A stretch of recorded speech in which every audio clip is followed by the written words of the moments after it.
Hello everyone, today we'll be talking about another 10 anime, and most of them are like significant. We won't be getting all the way down to Gegege no Kitaro. That one had a lot going on, but we're not going to get into that one quite yet. Next episode I guess, which I don't actually have enough anime for, so that might take a while to come out. But it's kind of crazy just how fast I banged out all the anime that I needed to talk about. So that's cool that we're nearly back on track and we've recorded everything. But anyway, we're starting out. So this one, Sakamichi no Pollen, or Kids on the Slope. And this... I was recommended this highly by like a number of people. My cousin is like super into it, but it was disappointing, honestly. I'm not sure exactly what I expected to get out of it. The main girl looks a little like the Gyalu from Anohana, but like less pretty. Like in terms of her hairstyle, it's like these kind of two big fluffy things coming out of her head. And the girl from Anohana and Anjo, or Anjo Naruko, her hair is also kind of like that, but it's like orange. It's kind of cute. This girl, she's just kind of bland looking. But she's like the heroine. She has multiple guys who are in love with her somehow. For some reason, this is a reverse harem. Well, no, it's not a reverse harem. It's a love triangle. But it's not a love triangle based around the main character. Like the protagonist is one of the dudes, Kaoru. And like he's trying to gain her love, and then this other guy also loves her. Yeah,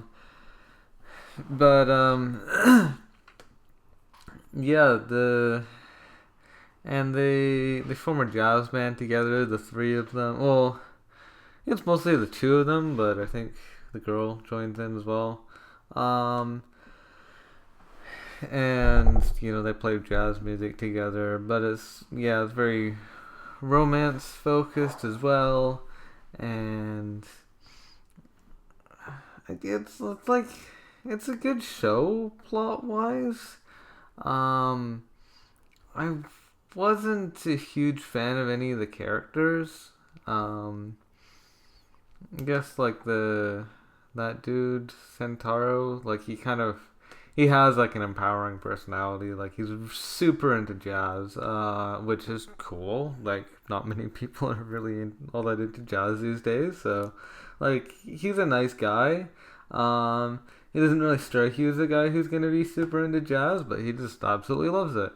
So yeah, he's a cool guy. But I don't know. And then he gets the other guy into jazz. Because the other guy is just prefers classical, which is also funny. But he actually, the other guy kind of seems more like someone who would be into classical music than that other guy is into jazz. But it has some nice dynamics, I guess. But the overall like I guess just feel of the anime, it just didn't really work with me.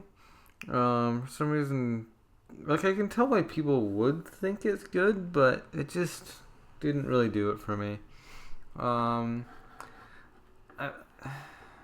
I'd still recommend it depending on what you like, but I don't know, I wasn't a fan. After that, I finished Kamisama ni Natta, or The Day I Became a God, which doesn't really actually make sense considering the plot of it. Well, this I actually started at the beginning of the year and then finished it recently. The girl's cute though. She's like a lolly. She has like this long purple, like maybe it's like light magenta. It's cute though. She has really cute hair. Very pretty color. And but she is like I don't know, 4 feet tall or something. She's small. And she wears like this kind of religious looking outfit.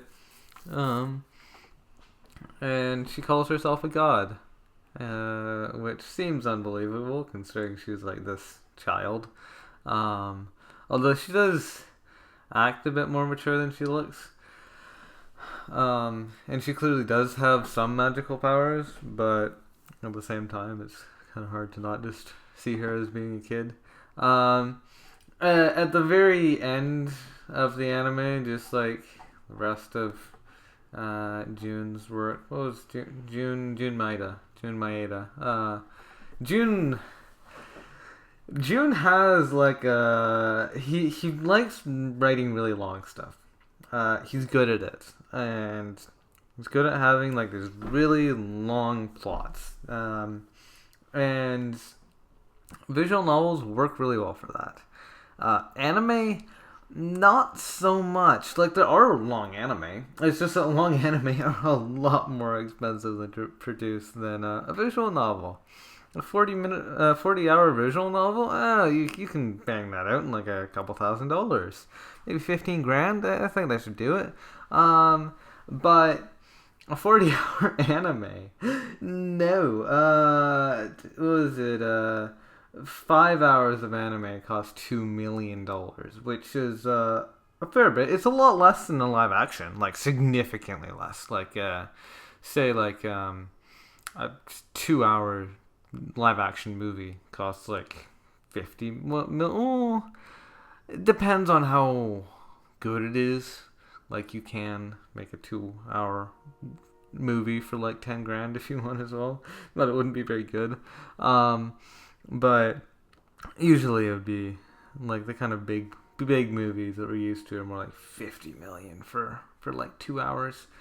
So 2 million for 5 hours, it doesn't sound as bad, but it's still a lot more expensive than a visual novel. And so he's been getting like these ones that for his like original series, like for his visual novel adaptations, they tend to be a lot longer.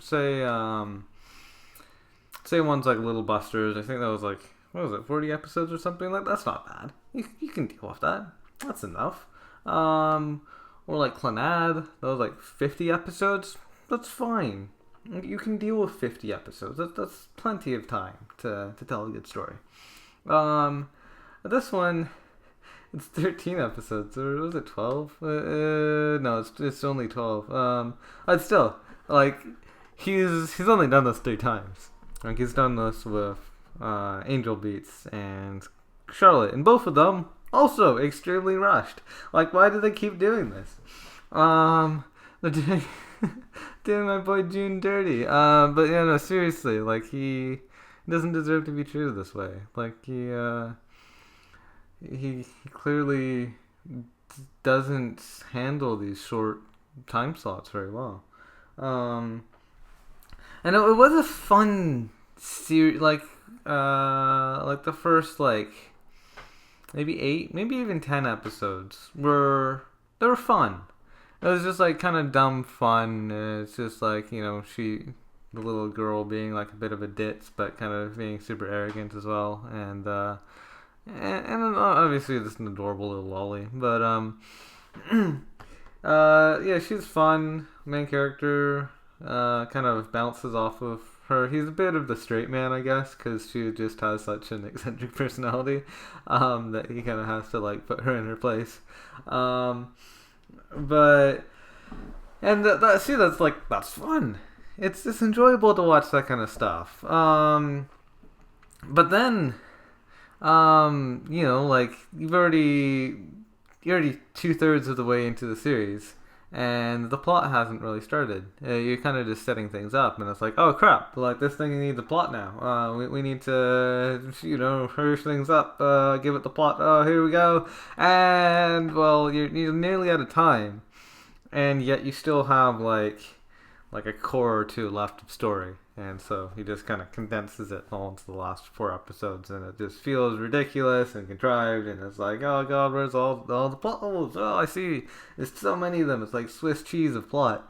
And yeah, it's kind of hard to watch that kind of thing, because it does just need so much more time than they've given him. And because if this show, if either he just gave up and said, oh well, I guess it's not getting a plot, I guess it's just kind of dumb fun of her just kind of goofing around, nothing really needs to particularly happen, would have been an alright, like, I don't know, 6, 7 out of 10. What did I even give it? 5, yeah. But yeah, if it was just like that, if it was like the last like 4 episodes are just like, I guess we're just not gonna do anything, it'll just be them goofing around more, it would have been fine. It would have just been like, yeah, that's all right. Not an incredible show, but it's fine. It's enjoyable.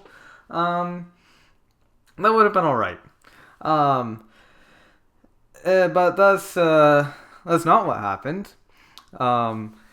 And now also, if it was 26 episodes and he had plenty of time to develop this story that he decided on, then that could have been that like last little bit at the end. It could have been properly stretched out and like, actually developed and told properly. And it would have been like, oh yeah, this is the story. I'm fine with this because this is actually well written. That would have been fine. But it's kind of like this. It's like he's kind of given the short end of the stick, and he's just not willing to let go of like what he wants to do with it. It's like, here's the short end. Here you go. And it's like, well, I'm just gonna pretend that this is the long end. No. You have the short. No, I'm just gonna pretend. No, please don't. It's not gonna work out. So yeah. Would I recommend it? In a way, I'd kind of just recommend dropping it. Just watching like part way and then just not watching the rest. If you don't drop though, then you might just wanna not watch it. That might be a good idea. Jinmaida has like a whole bunch of proper series that are adapted from his visual novels. You can watch those instead. There's Clannad. That's a good show. Or Little Busters. Or Canon 2006, beautiful show. But yeah, I wouldn't particularly recommend it. I did enjoy like part of it, and then the rest kind of just gave me a bad taste in my mouth. And after that, I watched Aoki Ryusei SPT Leisner OVA, which is a recap OVA of like a mecha series from like ages ago that no one cares about. When even was the TV series from? 1985. But yeah, no one watched it. And even fewer people watch this OVA. And I haven't seen the TV series because that's a brilliant idea. But this, so first episode recaps an entire 24 episodes, and then the second one recaps 13 episodes, and then the last episode is actually expands the final episode of the show. But overall, I didn't really like it. I don't know. It's mecha. It has some battles and whatever. I don't know. I didn't really like it. I didn't really pay a huge amount of attention to it, but I also just didn't really like it. Yeah. can't recommend, but yeah, whatever. After that, I watched Al Carol no Isan, which is another old OVA. This is a long OVA, an hour and 15 minutes, but yeah, wasn't a fan of it. Long for one episode, but yeah, not a fan. Wouldn't recommend. After that, I watched Kamisama Hajimemashita. Or Kamisama Kiss in English. Hajimemashita kind of means more like good to meet you, though. I don't know why they called it Kamisama Kiss. Although Kamisama Kiss sounds a lot more elegant than Kamisama Hajimemashita. Or like Kamisama, nice to meet you. Nice to meet you, God. But yeah, it kind of feels like a redux of Inuyasha. They are both about like these girls who kind of get mixed up with like kind of yokai, sort of like animal people and dog people, because like this kind of dog person, she becomes a god, and then he is her familiar, but he is like, way well trained in this kind of stuff, so he kind of feels like that she's below him, but officially he's below her, and I do get to meet other gods and other familiars and stuff. She's obviously not the best god because she's very new to it. It was fine. Has some cute romance. It's a reverse harem, so if you're into reverse harems, maybe it's a decent anime. Wasn't the biggest fan of it. I did like it more than Inuyasha, probably just because it is more condensed and it's stupidly long, like battle anime that just has a bit of romance on the side. Like it doesn't have the battle stuff really. That's more of just like the romance kind of aspect to it, which is better. But overall, it was fine. Oh yeah, and there's like one of the like yokai or god or familiar or whatever those kind of people is like a crow, but he's kind of turns into a human and is super popular in the human world as like an idol, and he falls in love with her because everyone does, because that's what happens in reverse harems. But yeah, I don't know, I feel like reverse harem kind of shows that's probably a good show. But yeah, I wasn't a big fan.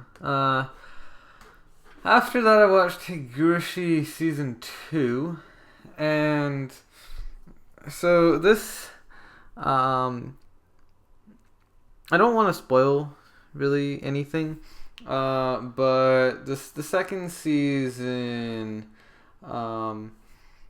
still has all of the same characters. Except there's one extra girl because this one. So the first season, it took place through the eyes of Kiichi. It was like the dude, his story takes from his eyes, from his perspective. This second season, it's not from his eyes. It's from Rika. So Rika is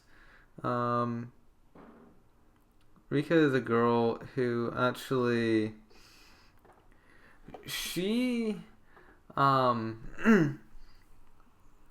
so like it's a kind of the timey-wimey story, right? And the thing about her is that she actually retains her memories from loop to loop. So unlike everyone else who, after a loop is over, just forgets everything that happened. Oh, they might retain like some information, but they kind of see it as more of like a dream, or like they don't really see it as being like, oh yeah, that thing that happened last loop. It's kind of more of like a subliminal thing that they kind of are partially aware of what's going on, but they don't like fully understand it. Whereas she lives it as being like you know, Yuki Nagato style, where it's like she is there and she experiences every single loop.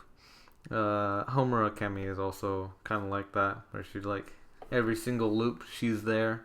I think it's always the memories sort of just like continuously pile on top of each other and get it instead of getting erased. Um, which means that she has a lot of memories, and they come from different loops of the exact same timeline. And so seeing it from her perspective is really interesting. It doesn't have as many loops as the first season. But also not quite as dark. As I said, like the first season kind of continuously gets things darker. This thing brings it back. This season, it doesn't like continue trying to jump bigger sharks. It's like it's dialed things back, and it's kind of more of like exploring what exactly their world is, rather than just trying to shock the viewer more, which is an interesting take. I have heard not everyone appreciates that. It does have a higher score on my anime list than the first season, but that could also just be due to people dropping it who didn't like the first season so much. But yeah, it's definitely a different tone than the first season. So liking depending on why you like the first season, you may or may not like the second. Because if you just liked it for the horror aspects, and you want more death, and more gore, more crazy stuff happening, betrayal. Well, this still has betrayal, but if you liked it for the shock value, then this might not actually be the best anime for you. But if you like it for more of the mystery aspect and seeing how everything plays out, it does have unending, but it doesn't leave every question answered, and it feels satisfying enough, but it's not the most satisfying. But it's still a cool show. If you liked it for the mystery aspect, you want to see what happens next, and want to see like more things tied up, even though it doesn't address every single question. It doesn't answer everything. Still, some things that are continue to be mysteries, but it's still a good show, and so I would recommend it. I thought it was a pretty good conclusion to the series. But obviously not ideal either. After that, I watched Umisi, and Umisi was actually it is an anime, but it's Hololive based, and all of them are good girls. So it has Gura and Ina from Hololive EN, and then it has Aqua and Marine from original Hololive JP. And so it has, because it is like these two groups, right? And so they're all ocean based. Like Gura is a shark, Ina is an octopus, Marine is a pirate, and then Aqua is a pirate ship maid, which is funny. And it's not not always super relevant to her character. Like, it doesn't really matter that she's a maid on a pirate ship, but it does work for the series. And but yeah, they're all good girls. Now, because it is two different languages that they speak, like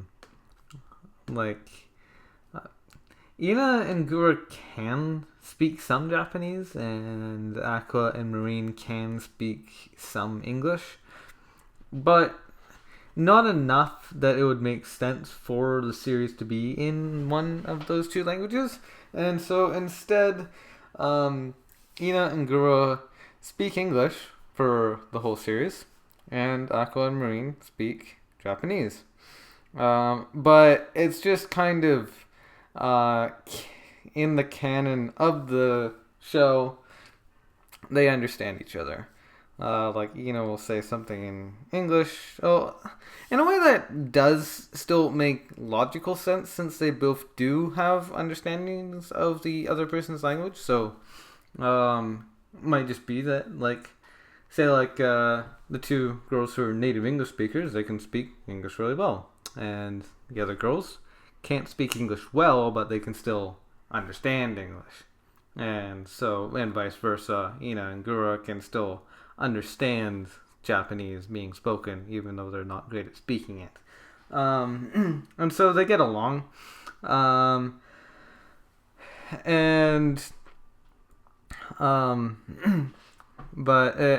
because obviously the audience is of both of these groups, we have English and Japanese subtitles both on permanently, which is an interesting thing, because obviously the Japanese audience isn't necessarily going to be good at speaking English, and vice versa.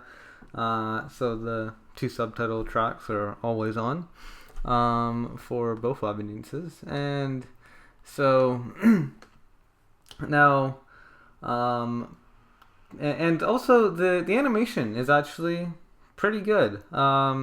It's not like super top tier, but it's fun. They do kind of have sprites. Like, it's not always super clean animation, but like the actual animation itself is kind of picture drama style a lot of the time, but it's pretty. Like, all the art looks really nice. And the story itself doesn't really need to be extremely well animated at all. We don't need Sakuga in here. We can just kind of have cute little characters sort of casually moving around. But yeah, it's the story is they was it like the two Marine and Aqua are on a pirate ship, and they kind of all four of them just end up on a deserted island and have to like survive together and stuff. It is only 4 episodes, and they're only 4 minutes each, so it's not a long series. But it's just fun seeing the dynamics between the 4 of them, and seeing them have to get along and deal with this situation of theirs of having to survive on this island together. So yeah, that's fun. It's cute. One thing to note is the fact that the voice acting is definitely below industry standards. To say it lightly. Ina is definitely the worst of the 4 of them. Like, she actually like someone said, like, she definitely sounds like she's never taken professional voice acting classes. Like, she sounds pretty monotone for a lot of it, which, to be fair, I guess she kind of sounds that way in stream as well. It's just that it kind of feels more natural that way. That's just how she speaks. Whereas in this kind of scripted story, that it feels less natural for like that her emotions, like the kind of inflection of her voice, like the way that she sounds doesn't always match what she's saying, which is not the best. In a way, it's a little endearing that whether they are amateurs at voice acting, but at the same time, it's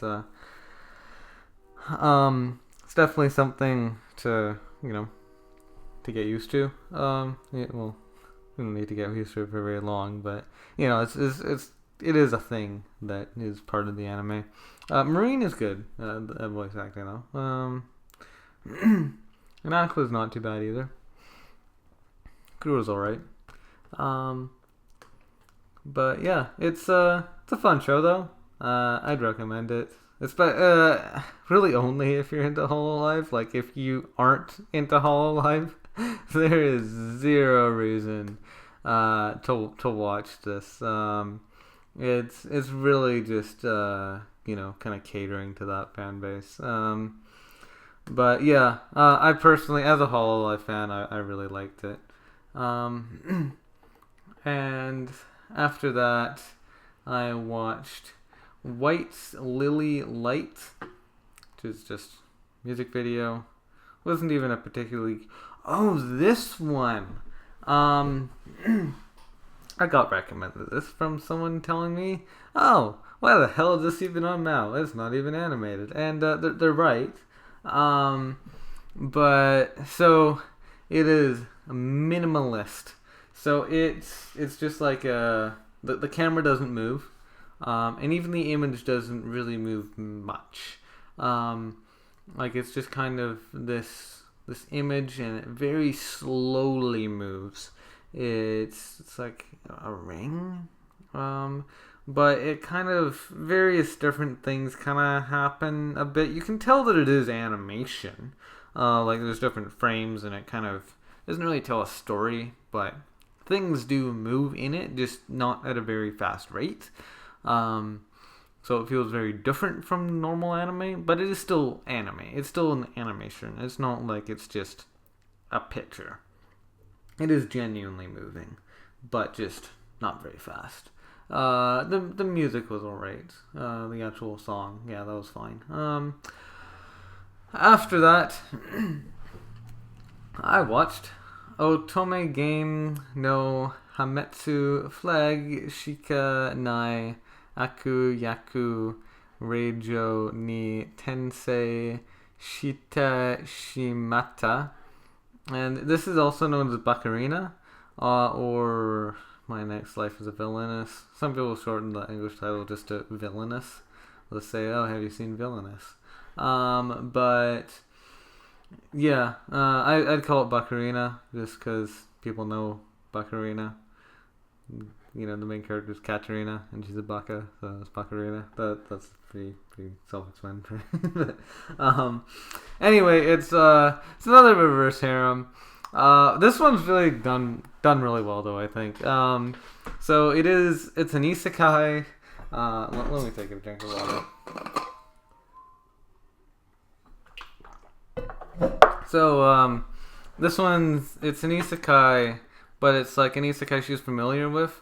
I guess there's various anime like that. Say, what is it? Log Horizon and Kuma Kuma Kuma Bear. Those are both anime about characters who get brought into video games that they're used to. However, those two are RPGs that they get brought into, where it's like everyone has their own character, and you've kind of designed this character based on yourself, not necessarily aesthetically, but you just kind of, however you want to portray yourself, you can kind of just design your character like that. And so those kind of both worked out for them. And I guess, what was it, Death March was also like that, where it was like even the main character's own video game that he developed himself that he gets brought into. But that was also an RPG. This one, it's not an RPG. It's actually A visual novel. Yes, and it's not a visual novel that like exists in real life, but it's a visual novel. What was the name? Fortune Lover. So this visual novel, it's the main character of this visual novel is called Maria, and she has like a whole bunch of guys who are around her and fall in love with her, and she gets to pick out whichever one she wants to, be with for the rest of her life. And so our protagonist of our show, she doesn't get put into the body of Maria. Instead, she gets transported into the body of Katerina, who is actually the antagonist of the series, or of the visual novel. Katerina's a bully. She is really awful to Maria. And in every single route of this visual novel, Katerina is either murdered or ostracized or somehow, she is not treated well. And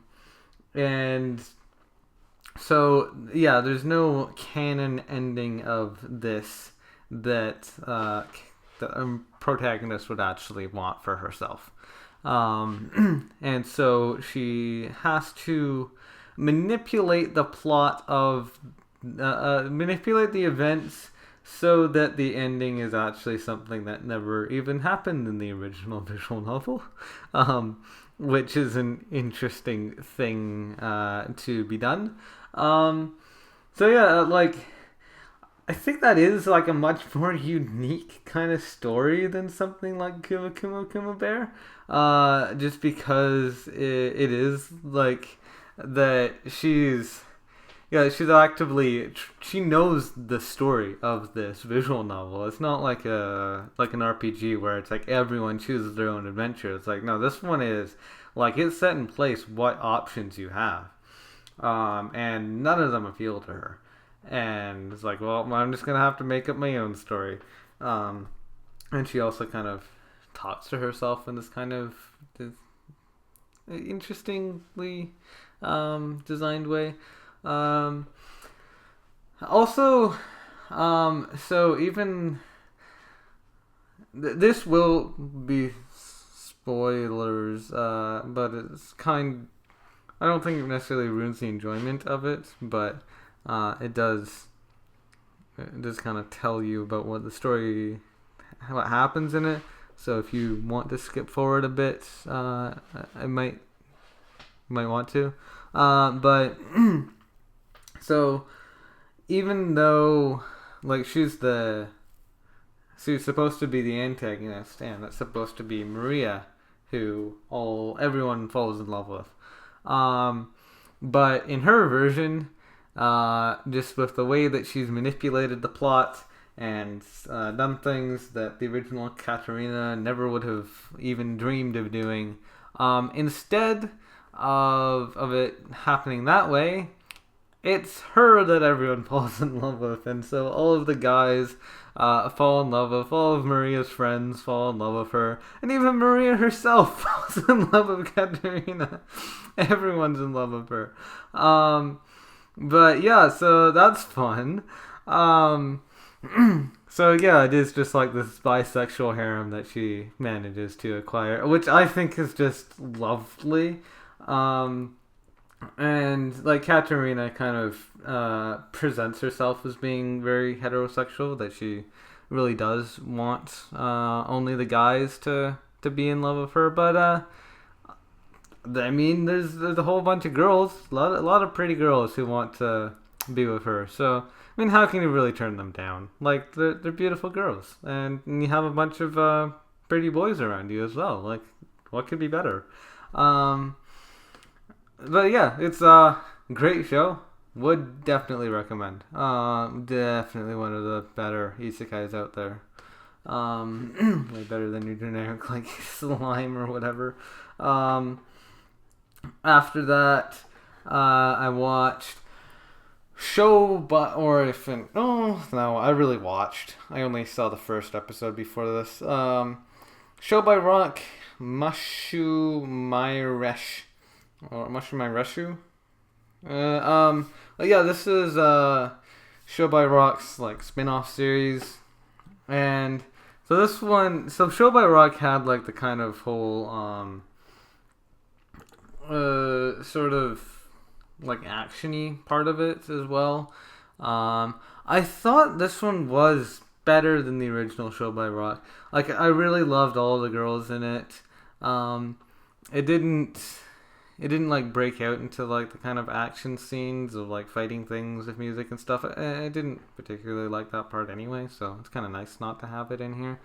I didn't have as many dancing scenes since like most of the story is about forming the band rather than the band kind of already existing. And so if you wanted to see like a whole bunch of music scenes, then it might not be as good. But because the music scenes are kind of done in like this chibi 3D CGI, it's kind of better not to have them all the time anyway. But it does mean that it's kind of just like this cute fantasy anime where they're all adorable and they have animal ears and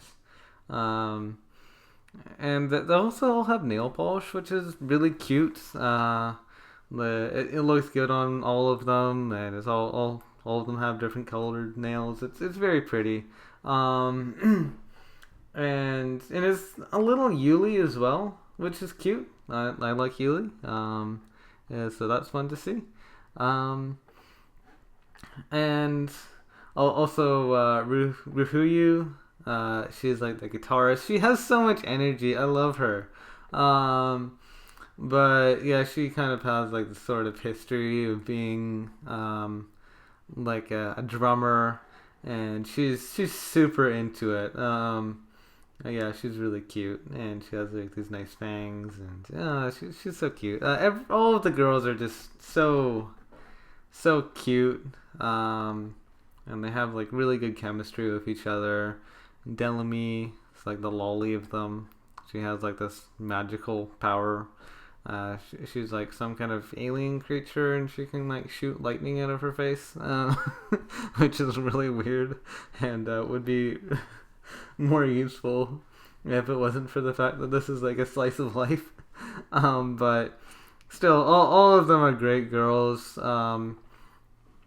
And yeah, if you like cute girls, if you like idol anime, if you like animal girls as well, like they're all animal based. They have like these cute animal ears. They're like the same color as their hair. It's very pretty. So yeah, if you like any of that, I definitely recommend it.